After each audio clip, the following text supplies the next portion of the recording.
The Athletic. Hi folks, welcome to another episode of the 59th Minute FPL podcast, which is brought to you by The Athletic. I'm Mark McGettigan. You can find me on Twitter at FPL General. I'm recording on Tuesday morning ahead of Gameweek 30, so there's still a few international matches to be played at the time of recording. Hopefully there's no major injuries in those. The FPL deadline is Saturday this week, 11 AM UK time. It will be good to have a regular round of 10 fixtures this weekend after the blank game week last time. I'm sure most of you have enjoyed the international break in what has been a hectic season. It came at the right time for me during a run of red arrows and frustration, but now I'm feeling refreshed and ready to attack the final 9 game weeks of the campaign. Game week 29 feels like quite a while ago now, just a bit of a refresher with the headlines. Patrick Bamford and Rafinha did the business in a 2-1 win over Fulham, with Ademola Lookman getting an assist in that one. Brighton put Newcastle to the sword with a convincing 3-0 victory. Trossard got himself 14 points, and Veltman was another hero in that one for his owners with 10. He got the assist. West Ham and Arsenal played out one of the best games of the season. The Hammers going 3-0 up, only for Arsenal to claw it back to 3-3. Thomas Soucek managed to score in both nets in that one. Jesse Lingard continued his impressive form with a goal and an assist. Mikel Antonio provided 2 assists and somehow missed a glorious chance which hit the post, while Alexander Lacazette made a strong case for inclusion in wildcard teams, scoring 11 points in that one. Spurs beat Aston Villa 2-0 without Bale and Son. Harry Kane and Vinicius were the goal scorers, with Lucas Moura getting an assist. Game week 29 shoutouts. Welcome to the club, Bertrand Traore of Aston Villa. He managed just 59 minutes against Spurs for a big fat 1-pointer. Couple of notable mentions as well from the blank game week. Sergio Reguilon, who was a popular pick ahead of that game week, managed just 56 minutes to miss out on the clean sheet point. So a very painful substitution, that one, for his owners. And Josh Maja, who a few people would have had as well for game week 29. He was hooked at half time for Mitrovic in that game against Leeds. So as always, this weekend, keep an eye on those clocks and send me a tweet when you see anyone getting taken off in the dreaded 59th minute. A quick review of how blank game week 29 went for me. It certainly was a blank game week. Most of my players blanked. Very frustrating.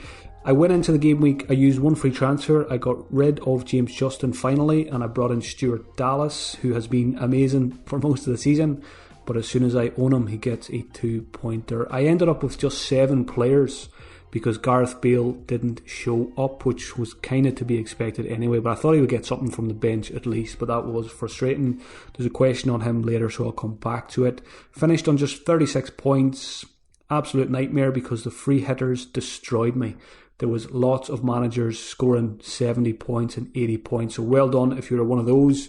I and many others thought that this game week 29 with just 4 fixtures and the fixtures that they were, that it wasn't going to be a high scoring game week, but it turned out that a lot of people did very, very well.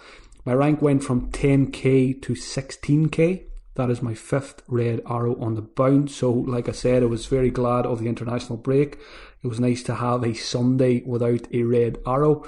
So hopefully I can start turning them green now for the next couple of weeks. The good and the bad.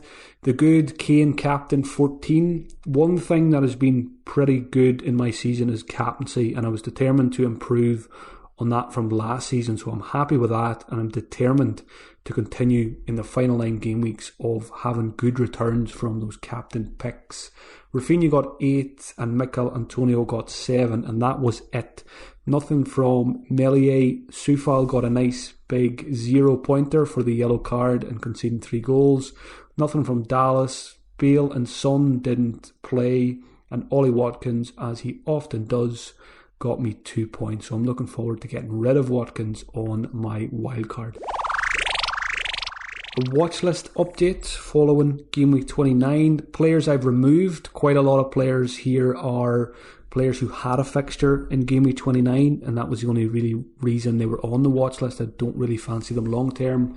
Those players are Lewis Dunk, Jamal Lascelles, Matt Target, couple of Arsenal guys as well. Smith Rowe, he didn't play anyway, so he's gone. Odegaard is gone from the watch list as well, despite having a very impressive second half against West Ham. I think he looks a very, very good player, but I'm not convinced he's going to be a very good FPL asset. I can see him, assisting the assister quite often, as he did in this one. I think he played the ball to Pepe for the goal, for Lacazette's goal. So he's a very good player. He's going to make Arsenal a better team, but I'm not convinced he's worth it FPL wise just yet, and he may never be worth it FPL wise from what I've seen so far. Trossard is gone from the watch list as well.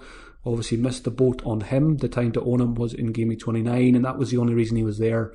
I don't really have much faith in Brighton assets in the coming weeks. I think their fixtures are tricky anyway, so I won't be looking to buy last week's points. And Lookman also is gone for similar reasons. So players added to the watch list: Marcos Alonso.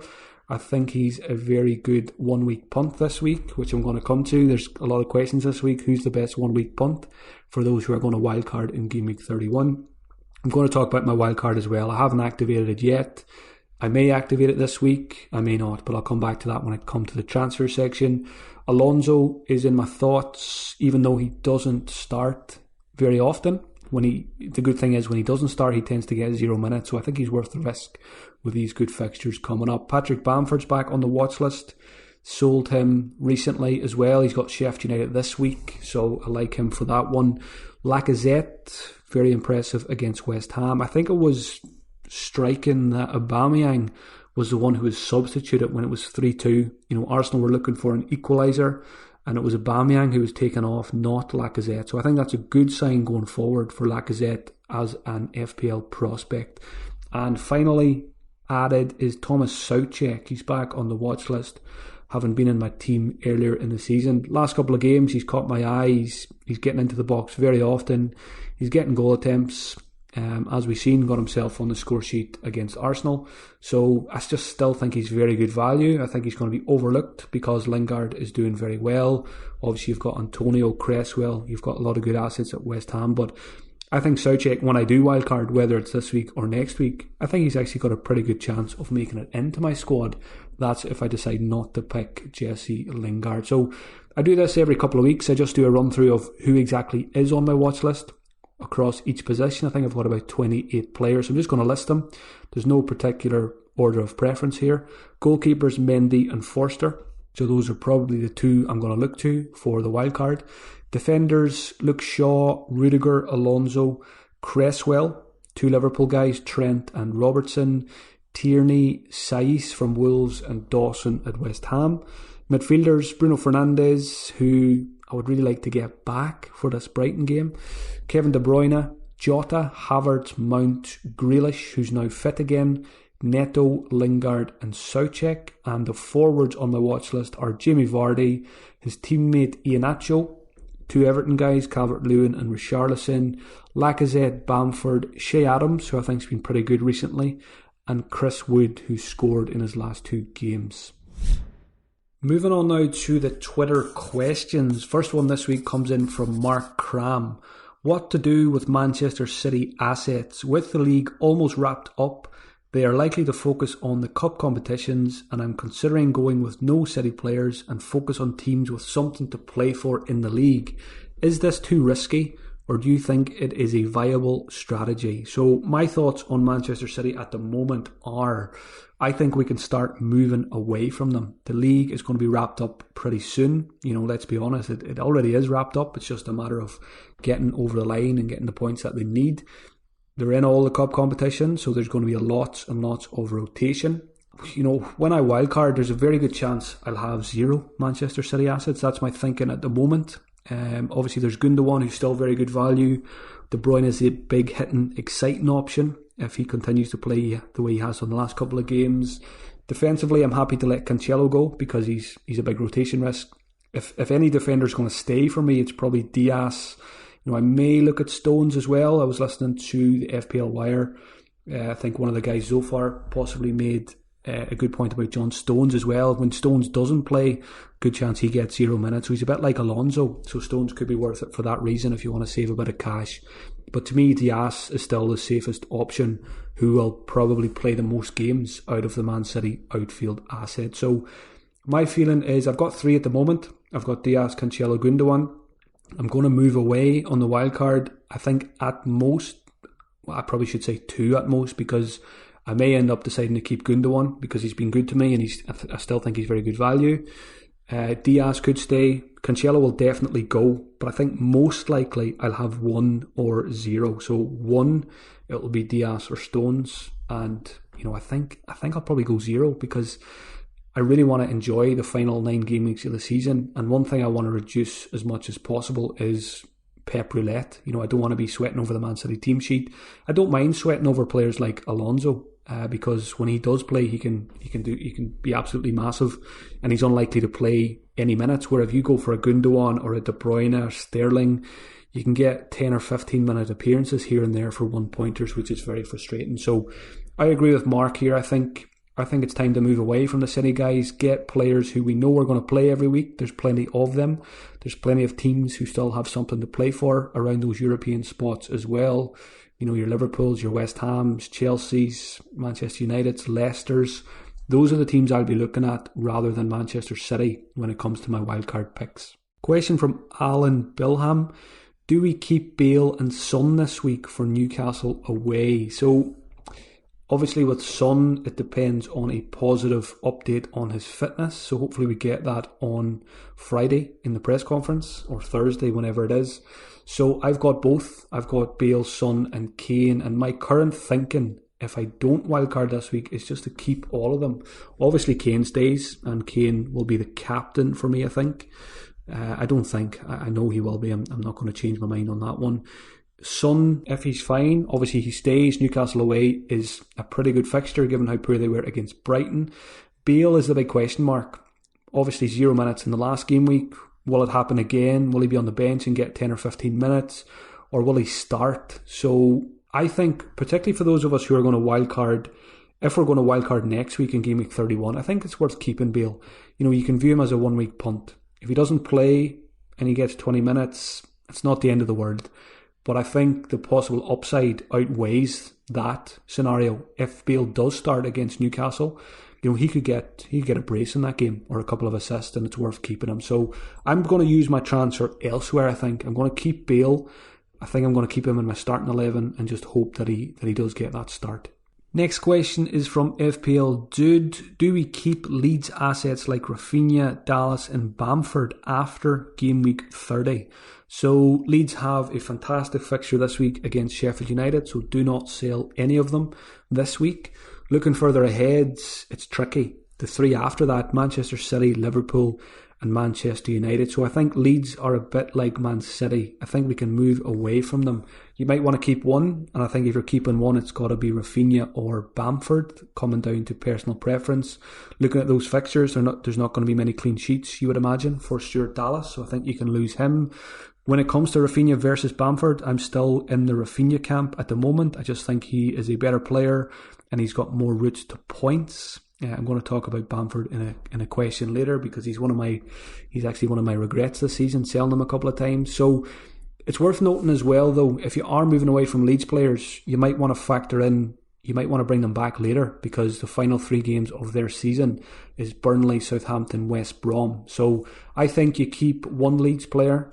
I think it's probably fine to keep 2 as well. If you're going to back, if you think Leeds can get a couple of goals in those couple of tough fixtures, you can write out the tough fixtures with, let's say, the Rafinha Bamford double up, and then you've got a nice fixtures to finish the season. But I think the best approach is probably just to keep 1 of Bamford or Rafinha, and then maybe go back to the double up later in the season. Question from Josh. This question came in actually from about 45 different people. Who is the best 1 week transfer for those wildcarding in Game Week 31? So this is the beauty of when you know you're going to wildcard. So if you know you're going to wildcard in 31, you've got a luxurious transfer this week. You can bring in any player, have a 1 week fling with them, and then tell them to get lost next week, no matter how the date goes. So a couple of options here. I think Chelsea are the obvious place to go for a 1 week punt because they play West Brom.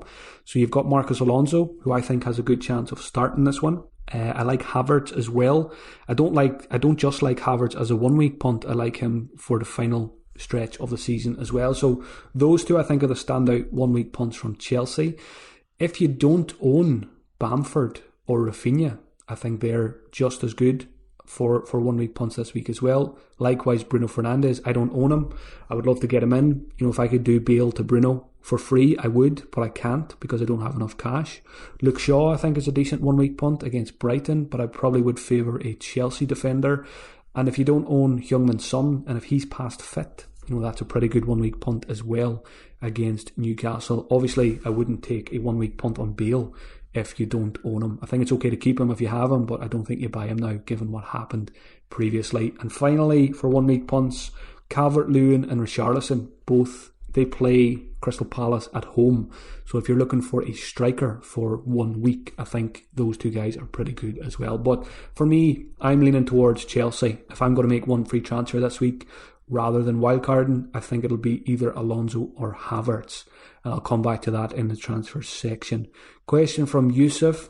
Now that we have a lot of midfield options, and Yusuf lists them: Saka, Neto, Rafinha, Gundogan, Jota, Grealish and Maddison, who and how many 7.5 million and under midfielders would you choose for your wildcard? So I just mocked up a very quick draft just to see how many expensive midfielders would be in it and how many cheap ones would be in it.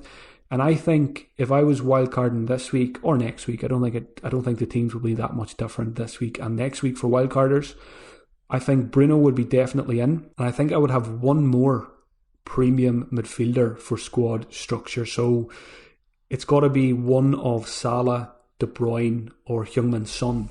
So I think that would be your two premiums, and then it would be three cheap players in midfield. And I think the three I like most are Lingard. He's on fire, and West Ham are going for the Champions League, so there's a lot to play for there. Jota at Liverpool, I think, is very good value and should see plenty of game time over the next couple of weeks. And Rafinha, I think I would keep Rafinha on my wildcard, and he would be my one Leeds player. So let's say that would be a midfield of Bruno, Rafinha, Jota, Lingard, and then I have to pick one of Salah, KDB and Son. I would probably keep, if I was wildcarding this week, I would probably keep Son for the Newcastle fixture, and then you could possibly look to move to a Salah or a KDB. I'm trying to think who I would choose at the moment over Salah, out of Salah and KDB. I think it would be Salah, just because I think KDB is much more of a rotation risk than Salah is for the final part of the season. But KDB will be in my thoughts. Question from Sir Jose. Pedro Neto's fixtures from Gameweek 31 to 34 look very good. Is he worth buying to target the easier fixtures, even though he has only returned one double-digit haul this season, and also presumably Wolves have nothing to play for? So, yeah, when we get to this season, if you're new to FPL, you'll hear about managers like myself talking about teams being on the beach. So basically they can't get relegated, they can't get a European place, so they're just really playing for league position. So there's not a lot of motivation. Obviously there's financial motivation there, but in terms of the players, probably not that much. So Wolves are one of the teams that have really good fixtures over the next couple of weeks, but are they worth investment is the big question. And at the moment, I'm not overly keen on getting Wolves players. If I get one on my wildcard, it'll probably be a maximum of one. I'm not going to go overboard with Wolves assets. The thing with Neto, I love Neto as a player. Every time I watch him, he passes the eye test. Obviously, he's heavily involved very often when Wolves score, but that's the problem. They don't score many goals. I've had a look over the last 10 matches. Wolves have scored 7 goals. They're scoring less than a goal a game. That's not really what you want from a FPL attacker. So as good a player as Neto is, I don't think he's the problem. I think Wolves scoring goals is the problem, which is why I much prefer someone like Lingard, who's got something to play for. West Ham are scoring more goals than Wolves are, and Lingard's obviously scoring and assisting a lot more than Neto is at the moment as well. So between those two, I think Lingard wins that all day long. As good a player as Neto is, I just don't have much faith in Wolves' attack. I probably have more faith in them defensively.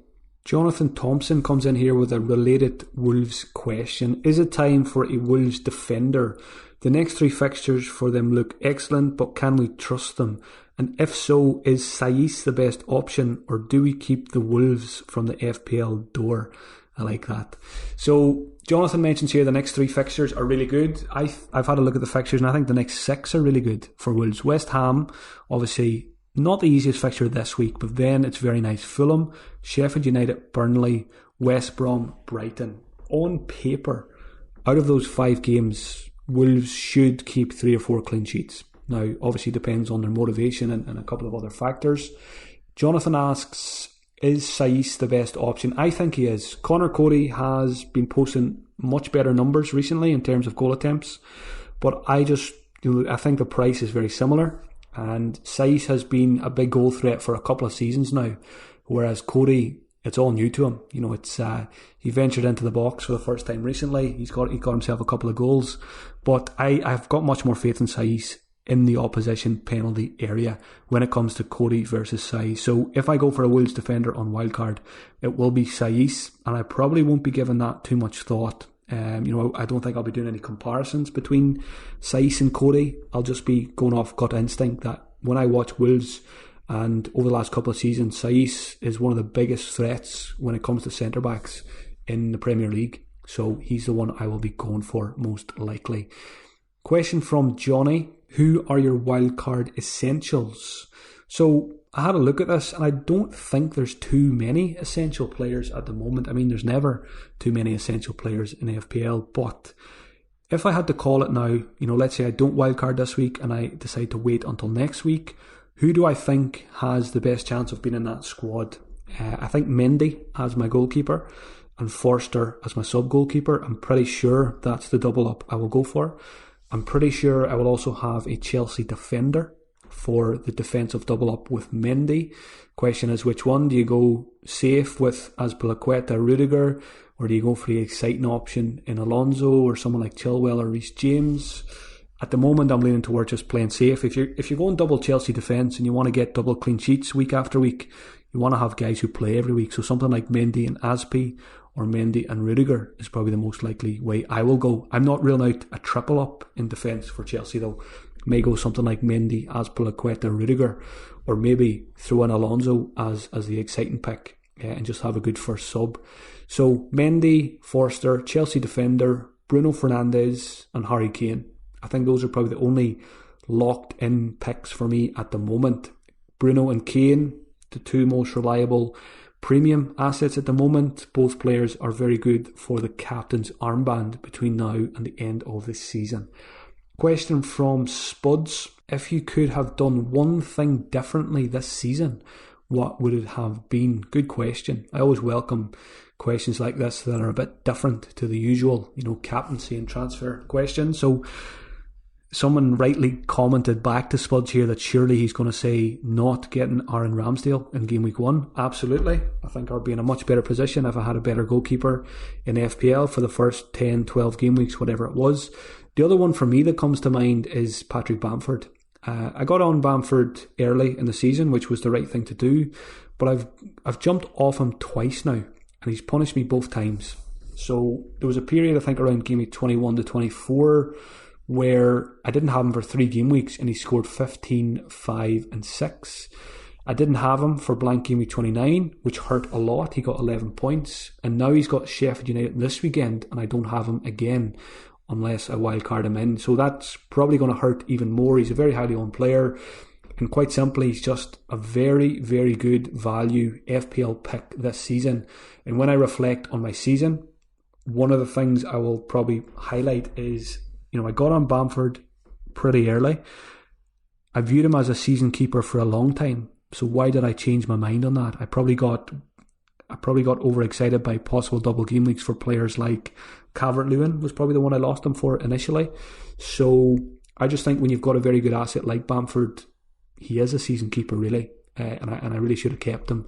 And I'm ready for more punishment this weekend. So that's the 2 that stand out for me. Ramsdale, game week 1, wish I didn't go that way, and I wish I didn't sell Bamford twice because he's punished me both times. And I'm pretty sure one of those times that I sold him was probably part of a -4 as well. And I think I'm sidetracking a wee bit here, but when I reflect on my season as well, when it's over. I think I've taken a lot more hits than I usually do this season. So I need to go back and analyse whether they've worked or not, or how often they worked, and they haven't. Off the top of my head, I think they haven't worked as much as I would have liked. I think I'm on minus 40 for points hits so far, which is 10 hits. In previous seasons I would have only taken maybe 4, 5, 6 hits. So maybe next season that's something I'll look to go back to and try and reduce those hits again, because for the most part, especially in the last couple of weeks, they definitely haven't worked. Game week 30 captaincy now. I put a poll on Twitter this morning with 4 options. One was Kane, one was Bruno. The third option was a Leeds attacker, so that takes into account Rafinha or Bamford. And the fourth option, as always, was other. So the poll returned about 4,500 votes. No surprise, Harry Kane, who plays Newcastle, came out on top with 55%. Bruno, at home to Brighton, got 22.9%. A Leeds attacker got 16.8%. They play Sheffield United at home, and other got 5.3%. So I think those are the top 3 options: Kane, Bruno, or a Leeds attacker this week. It's going to be Kane for me. I'm not even going to give it a second thought. I don't own Bruno Fernandes, so that makes the decision easier. Newcastle were just awful against Brighton, so Kane should score well this weekend. If you're looking for a differential captain, I think there's plenty of options this week. Havertz or Alonso against West Brom. Salah will probably be a bit of a differential because he's got a fixture away to Arsenal. Man City attackers probably won't be captained that much away to Leicester either. Heung-min Son, if he's fit, is a good captain option against Newcastle. I mentioned Calvert-Lewin and Richarlison if you own them against Crystal Palace. And if you want to go completely differential, because on paper it's a tough fixture, West Ham away to Wolves, Antonio or Lingard are options as well. So I think, for me, Harry Kane, it's a pretty easy one. It probably would have been harder if I owned Bruno to try and choose between those two. I've got Rafinha, happy enough to own him. Don't really have any desire to captain him when I've got Harry Kane against Newcastle. Game week 30 transfers now. So there's a question here from FPL Clough, and I thought I'd throw it into the transfer section rather than the question section. Is it worth pulling the wildcard trigger this week, with triple Chelsea then becoming an option? So this is something I've really struggled with during the international break. First of all, I've been trying to switch off from FPL, but in the back of my mind for the last 10 days or so, I've been thinking, do I go a week early with the wildcard? I was always planning to go in 31, but do I go a week early in 30? Because I think there's some opportunities. And FPL Clough mentions one, for example, triple Chelsea. They play West Brom at home. We're all going to get Chelsea players probably next week, but there could be some ground to be made up if you go triple Chelsea this week on a wildcard. For example, go triple defence, get 3 clean sheets, 18 points plus bonus. You're looking at probably 22, 24 points. That could be huge if it came off. Another thing I've been thinking about, if I was going to wildcard this week, I don't have Bruno, I don't have Shaw. I think both of those players will come in this week, and I like their fixture at home to Brighton. But then on the flip side, my team looks okay for game week 30. So at the moment, I'm undecided, but I am leaning towards waiting, sticking to the original plan and waiting until game week 31. I think I've been able to come up with more reasons to wait than I've been able to come up with the reasons to go a week earlier. Some of those reasons to wait are, it's always a bit risky wildcarding off the back of an international break. You don't know, certain players' fitness levels. There could be injuries we don't know about. There could be COVID issues after this international break due to players travelling. So I like another week of information to get that information and then wildcard. There's also the fixture swings. We know some teams have really good fixtures this week and then tricky fixtures in game week 31. So that's another reason to wait. Also, Champions League and Europa League takes place between game weeks 30 and 31. So you've got a lot of big teams playing between 30 and 31. Man City, Liverpool, Chelsea, Arsenal and Manchester United all play next midweek. So, those are 5 teams you're going to be probably looking at for wildcard picks. So you could use the Champions League and Europa League team news to your advantage. Let's say certain players get rested in the Champions League or Europa League, then you're probably much more likely to buy them in your Game Week 31 wildcard. Another reason to wait, fixture uncertainty. We've still got a few matches that need to be rescheduled, a couple of double game weeks that could still happen. For example, Tottenham could have a double game week. Everton and Aston Villa, I think, is another game that still needs to be rescheduled that we don't know yet. If we don't know that before this week's deadline, there's a good chance we're going to find out between game week 30 and 31. So let's say you find out between 30 and 31 that Tottenham have a double game week in 32. You can factor that into your game week 31 wildcard. Maybe you'll go double Spurs then, whereas this week, you might not. And I think the main thing for me is my team looks okay for game week 30. So I think, as always in FPL, if you're in doubt about something, you should probably do nothing. So that's probably what I'm going to do. I'm probably going to end up just making one free transfer, probably bring in a Chelsea player, get all that information next week, and then wildcard for 31. I just wanted to mention tilt here as well. You'll often hear people mention tilt on fantasy podcasts, and I think it comes from poker originally. I don't play poker, but I can definitely relate to this. So tilt is defined as losing control due to anger. So tilt, I've just copy and pasted here from Wikipedia. Tilt originated as a poker term for a state of mental or emotional confusion or frustration in which a player adopts a less than optimal strategy, usually resulting in the player becoming over-aggressive. Tilting in fantasy causes managers to lose control due to anger. So I think I'm on tilt at the moment. And it's probably taken me most of the international break to realise this. Because I've had 5 red arrows, I've been very, very frustrated with FPL. I think the natural reaction for us then is to try and immediately fix things. So that's why there's a huge temptation for me to wildcard in 30 instead of 31, to try and get that instant fix, to try and get that triple Chelsea clean sheet, to try and give my season the shot in the arm that it needs after 5 very frustrating game weeks. But taking a step back, I think I would be wildcarding out of frustration rather than because I think it's the best time to do so. Doing this podcast has reminded me that the initial plan was wildcard 31, and for all those reasons I mentioned, yes, there's an opportunity to go this week and it could pay off for people who do, but I think I need to back my own judgment there that game week 31 is the best time to wildcard. Give myself the extra week of information, stay calm, don't take any hits this week, make one transfer, hopefully have a decent game week, and then attack the final 8 game weeks with the wildcard, hopefully with a lot more information. So I think the lesson here is it's very important to recognise when you're on tilt, and it can be very, very hard to do so. I mean, I was very close to just activating the wildcard straight away after game week 29 because I scored 36 points. My rank went from 10k to 16k, and I was extremely annoyed with the game. But I took a step back. I did build a few wildcard drafts, but I did realise that cash wasn't going to be an issue, so that probably saved me. And now, as the deadline gets closer for game week 30, I'm leaning towards just holding off, being patient, and not acting out of frustration. So always keep that in mind. If things are not going your way, ask yourself, are you making decisions because you're on tilt, or are you making decisions because they're actually good decisions? So I'm left with a 1 week punt before the wildcard.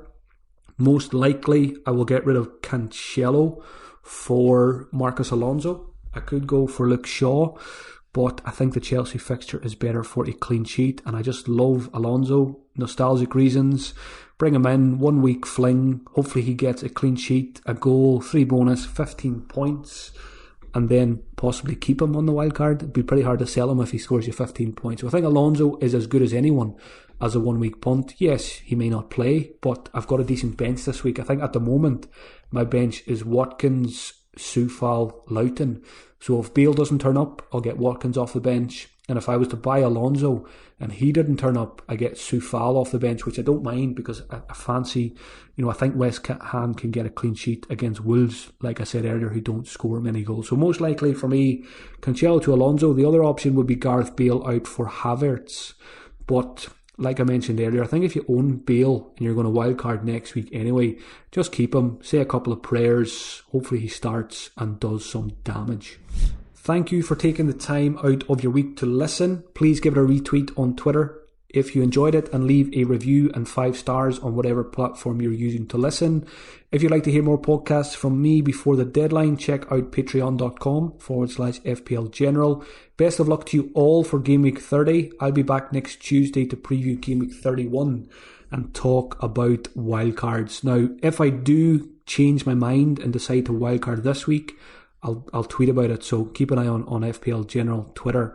If I do decide to wildcard, which at the moment is looking unlikely, you will find out via Twitter. Talk to you all next week, folks. The Athletic.